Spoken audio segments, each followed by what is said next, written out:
Hello and welcome back to another video. Today here again on Test Drive Unlimited Platinum. So with the Platinum mod installed, which gives us all the new cars and slightly different events and stuff. But yeah, did take a quick break from this series to get started with Horizon 5, with that obviously coming out recently. But now that's been out a couple of months and we've taken a couple of months break from the Test Drive Unlimited Platinum sort of playthrough of the game. I thought I would return for a bit, not sure how many installments we'll do, but we kind of put it on pause just before then.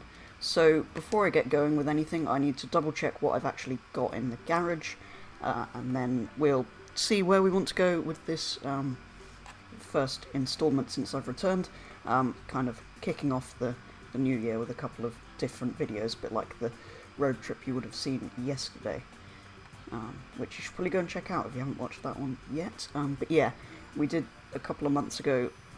Well, I started playing through a little while ago, so we have got a few nice cars. We've got a TVR, DBS obviously, nice to see that again. Obviously that's missing from Horizon 5. We've got a V12 Vantage, so a lovely pair of Astons, the Sportic Siege, the Noble M600, the Zonda F Roadster, which for some reason the seats change colour when you go close to it. I think those are the actual, they change style as well. That's slightly odd. Anyway, we've got that. We've got the Gallardo Spider, obviously, another one of my favourites, and we've got the pair of purple Spikers, because of course we have.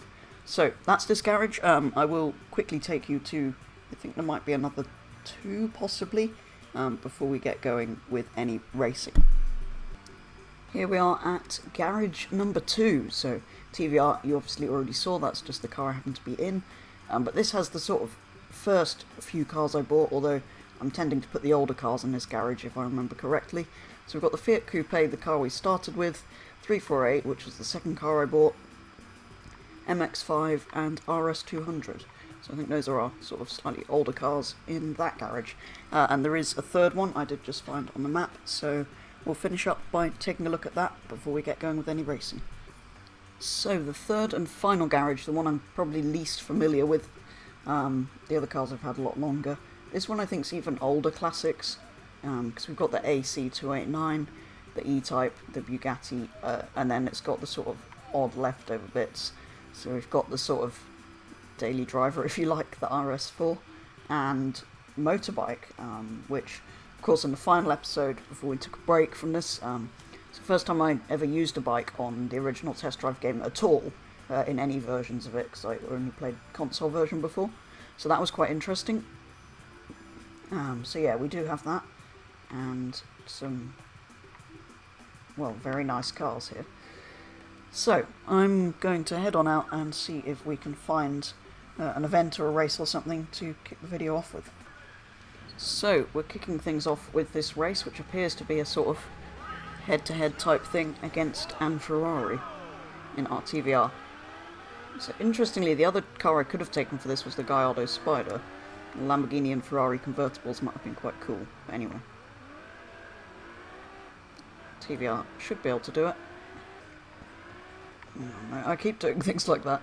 It's taking a little bit of getting used to. It's kind of, the handling just feels a bit vague. There's no feedback from the controller, which I already know is a problem on here. From last time I've just kind of forgotten what it was like driving on here. And just like that, we've completed that race, which gets us some nice amount of money. We won't be spending anything today, I don't think, because I've only got, well, I only started with 75,000 before we did that one. That got us another 40, but I've already got quite a lot. The next sort of thing I'd be looking at getting probably is a Koenigsegg or something, or maybe a Celine. There's a couple of events that require a Celine, so that would be kind of cool. But I do want a Koenigsegg to go alongside my Pagani and a couple of Spikers at some point. But yeah, for now, for today, we're just going to get on with as many races as possible. So let's go and find another one. So the second race is for D category cars. Did manage to find another race. I thought we'd done most of the ones that I could do in the cars I owned, but apparently not, so we have got a few more to work through. I kind of stopped before to do the, what I was calling the Uber missions, where you give people lifts. So yeah, there's still quite a lot of races, and those weren't getting me money, these will. Although not if the AI do that. Anyway, we get to drive our Siege again. And hopefully we can make up the positions again after that. Or mess into the first corner.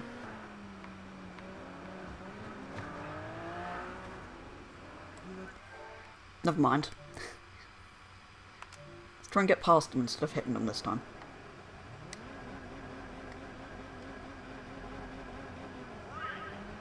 It did confuse me for a minute actually, D-Class, because I was thinking Forza D-Class, slow cars, and I saw I could take a Lotus or a Audi RS4.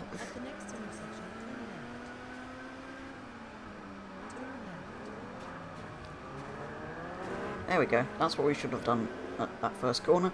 Now we just have a Bentley to chase down. And I do need to be slightly careful on the power in this Lotus, because it will go round.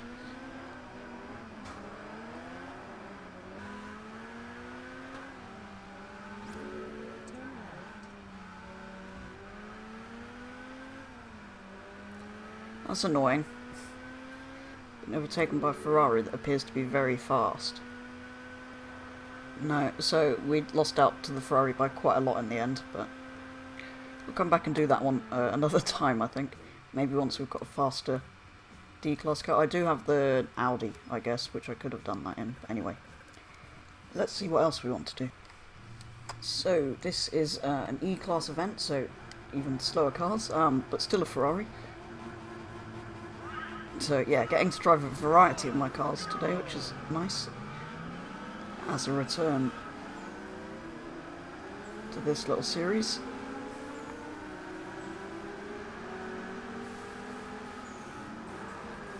One thing I do need to do actually, I don't know why the AE80, well, an AE86 being up against a Ferrari has reminded me, one thing I do need to do at some point is start tuning some cars.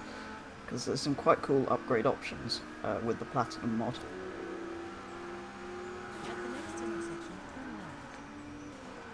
So I think maybe, because the Koenigsegg's going to be very expensive, I do want to buy one eventually to go with my other supercars, but I think maybe I should buy something, a tuner style car like a Skyline or something, next, so that we can use it. Oh no, there's a driving meter and I just dipped a wheel on the dirt. That's not good. I just can't do the corners without cutting the corners slightly and dipping a wheel on the dirt. I don't know why. Right, so only a few more checkpoints to go. This race has been, well, apart from my driving where I've dipped a wheel on the dirt a couple of times, this race has been a lot more straightforward than the previous one, so we should win it nice and easily. But then I think what we'll do, just to mix things up a bit and break the racing up a bit, we'll go and look and see how much some tuner style cars are going to cost. At the next intersection, turn right. I know I've got some cars a bit like that, but I want to try and see what an R34 or something like that would cost. Obviously I think the upgrades will cost a lot more than that, but we can investigate some of this. Anyway, that was relatively easy win, and we've got plenty of dollars now, so okay, so I finally found a Japan import garage. So I looked round Nissan and Japanese Classic. Japanese Classic had some very nice stuff in it actually, but we've ended up at import. So we've got an R32, an R33, which is a bit more. I thought R32s were worth more than R33s these days, but anyway. Oh, and then, yeah, quite a jump up to the price of a... Oh, wrong way. R34. I mean, not that expensive, given how much those seem to go for now. Cheaper than an R35, which is unusual. I mean, that would be cool, but yeah, not going to have many options. There's some cool, really nice NSXs here, actually. There's that one, and then there's... Oh, that's even better, it doesn't have the stupid pop-ups. And the GT, that's very cool, actually. That's quite expensive, though. I think we'll do it. I think we'll buy... Ooh, hang on. silver, optional. Or do we go with the black? Oh, hang on. Are those... Those look good, actually, the Nismo wheels.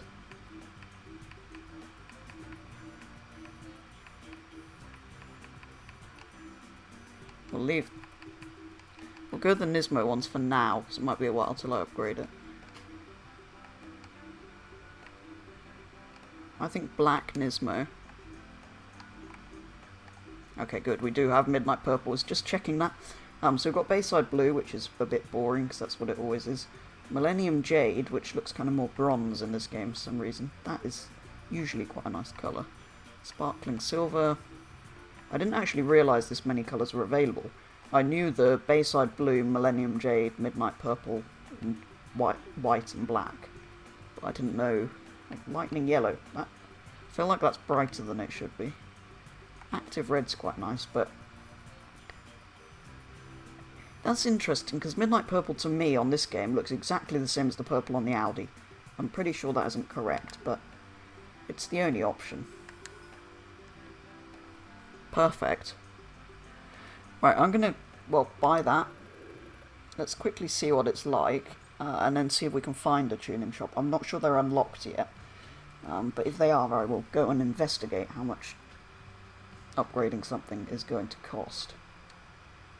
In the meantime, though, we have a very cool Midnight Purple R34 with Nismo wheels, which is just cool. Oh god, it's slow. I mean, I don't know why I'm surprised. I don't actually know what... If I pause, can I see what category this is? E. Also, it's the same category as the yellow Ferrari we were just driving. Is it a 348? A Ferrari name with many numbers in it. Yeah, it's not the right colour. I mean, it's still my favourite out of the available colours. I'm going to go for the purple if there is one, but that is not Midnight Purple. Oh, hello, Aston Martin.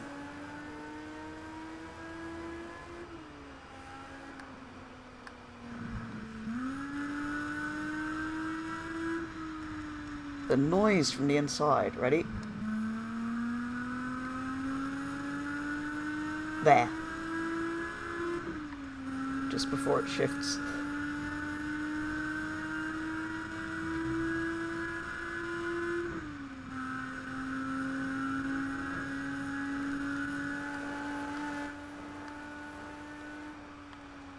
Okay, right, very cool. Let's see if we can actually find a tuning shop or not. Okay, that was quite easy. I very easily found a Japanese upgrade place with, well, options for Nissans. So if we go Nissan.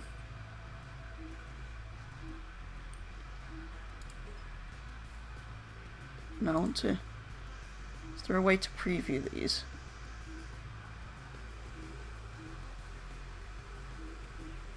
Or are these just performance?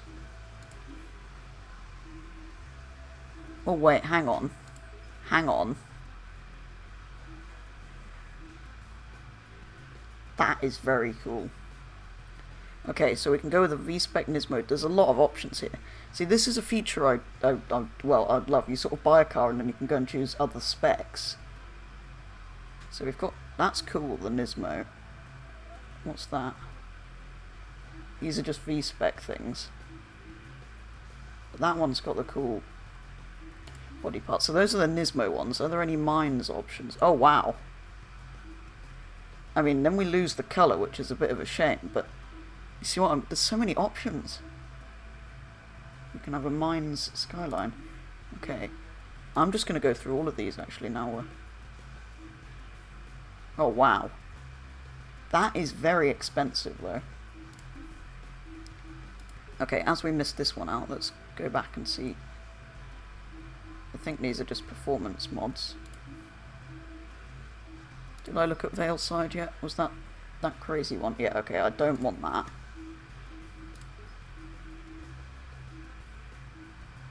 That's just performance mods, I think.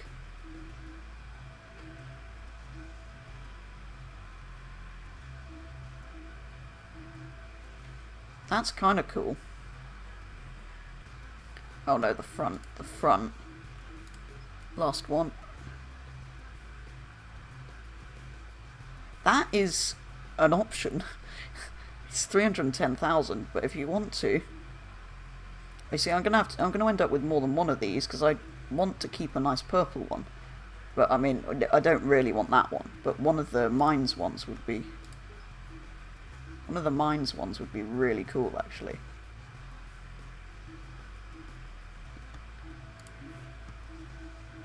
But I think for now, basically I want a Nissan. Sorry, not Nissan, Nismo option.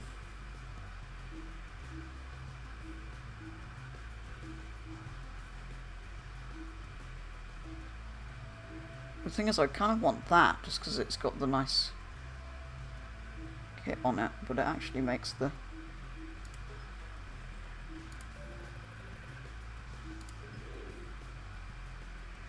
Anyway, let's see what that's like. It has increased the handling and stuff a bit. And well, that's the kit. I was kind of imagining the Nismo one. I don't want to go too wild with it, but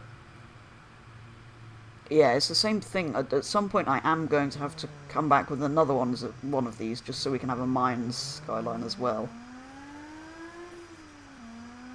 Not immediately, because I've got some money left, 46,000, but that's not enough to even buy another skyline. But I think that's a cool discovery, actually, to find that.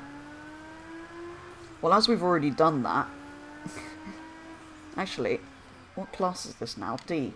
So it does change that. It has brought it up to the next category, which is cool. Has it changed the interior?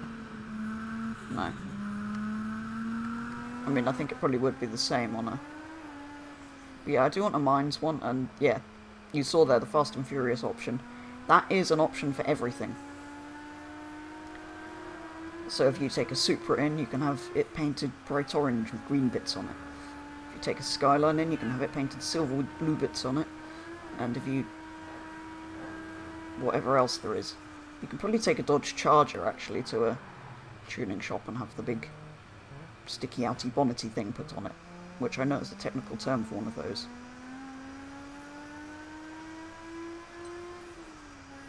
But this is very cool, actually. I'll have to go and park it alongside the MX-5 and the cars in that garage. I realise I've kind of got a bit distracted with my new car, so... probably means we won't do any more racing today, but that's fine. We earned some money, bought a car, upgraded a car, which is really cool. We've discovered the whole world of tuning shops now, so... there's quite a few things I would like to do with cars. Obviously, Japanese cars kind of lend themselves to the tuning aspect, so maybe we'll get a couple more of those, but also investigate tuning shops for the other cars I've got, maybe. But yeah, cool to mess about with that, finally. It's been a little while. But yeah, obviously doing some races, getting some money in is a good start. But yeah, that is a good sort of return to Test Drive Unlimited Platinum. But yeah, I think we should head back to the garage and see what this looks like with the collection of other vehicles. So I've moved it into this garage, putting it next to the closest other thing I have to, well, a modified Japanese car, the little MX-5 here. But I think that looks really cool. I mean, yes, the colour's not quite right for Midnight Purple, but it's still a really nice purple. And yeah, the Nismo kit always looks pretty good. Not quite sure about those bonnet catchers. Without those, it probably looks slightly better. But yeah, that's opened up the whole world of tuning on Test Drive Unlimited Platinum to me. So you saw the kind of options that are available. Yes, I'm not necessarily a fan of how the cars from Fast and Furious cars films look, but I feel like at some point we need to build one just for the sake of building one. Max speed 192 now, that's not bad. But yeah, I would quite like a Mines Skyline to park next to this at some point, and Fast and Furious one. But yeah, I'll try and buy other things first. I am still after a Koenigsegg if we ever get enough credits for that. But yeah, I think that's a nice little return to Test Drive Unlimited Platinum. Do let me know if you've enjoyed it, because we'll continue this series each week if you are enjoying the videos. But yeah, that's going to be all for today. If you have enjoyed it and you aren't already subscribed, please consider doing so. But otherwise, thank you very much for watching, and I'll be back with the next video very soon.